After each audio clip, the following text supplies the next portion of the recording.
Now, your local weather with the KX Storm Team.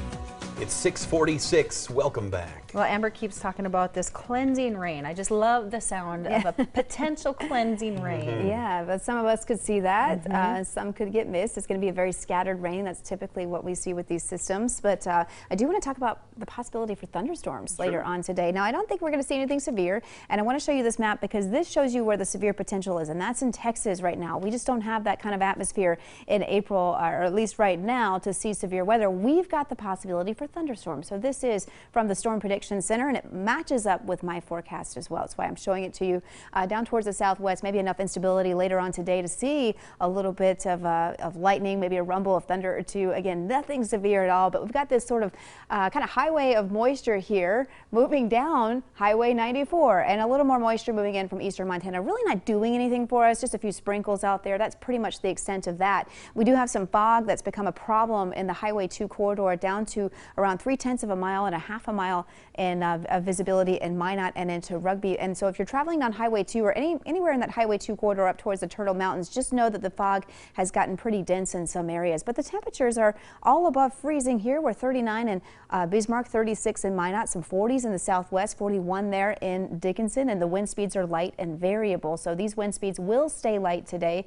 Here's the forecast. And again, I kind of want to make a note that this particular model, because we show models here for the precision cast, this one is showing the rain to the south, and we know that rain is verifying a little further to the north. So basically what you're seeing here is again going down Highway 94, so we'll see that linger for the better part of the morning as sprinkles, as just a few raindrops or two. On again, off again, cloud cover, northeasterly winds again staying very light. Temperatures, because of the cloud cover, they're just not going to warm up as much as we want. 40s in the east, 50s in central North Dakota, and 60s off towards the west, especially in the southwest. Now, as we head into tonight, we'll have a relatively quiet night. It's going to be after midnight, early tomorrow morning. We're going to see some moisture moving in from not just the south, but the west, and this is going to give us a chance for some rain, possibly a bit of a mix tomorrow morning. That's something to know, that we could see a mix with those temperatures around that sweet spot, really around freezing. That could give you some problems on the roadway, especially in Minot, the Highway 2 corridor. But as the temperatures rise through the day, we'll see that change into rain, possibly seeing enough instability for another rumble of thunder or two down towards the south here. But this will linger into Saturday evening, and then it will end on Sunday morning. So we all have a chance to see about a trace to a quarter of an inch with these rain showers. But let's talk about next week. Let's talk about a potential for a snowstorm that's going to move through the nation's midsection. Now, right now, that's going to be the center of that low anyway. Right now down towards Kansas, and all the models seem to be pretty consistent with that. We always watch the northern part of those storms, which brings rain, snow, and wind. And so this is going to be just under North Dakota, could even skirt some of our southern counties there. This will be a time frame Tuesday through Thursday, so that's something we're going to be watching. But here's also what's going to happen even if the system doesn't make its way into our neck of the woods here. We've got this flow from the north that's going to pull in cooler air on top of it. That's why our temperatures will cool next week.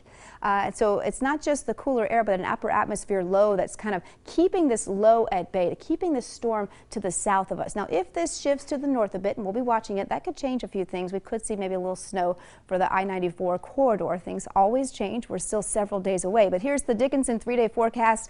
50s and 60s over the next few days. Williston, more of the same, 50s and 60s.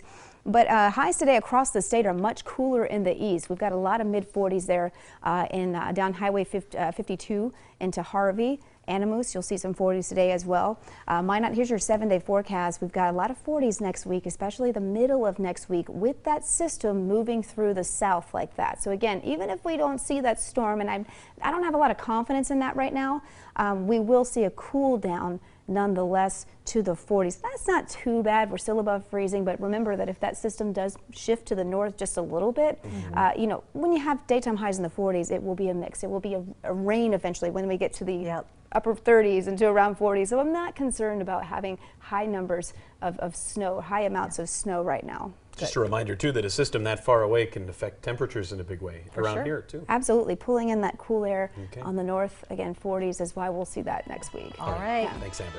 When we come back on Good Day Dakota, we'll have your top stories. Now we will fill you in on all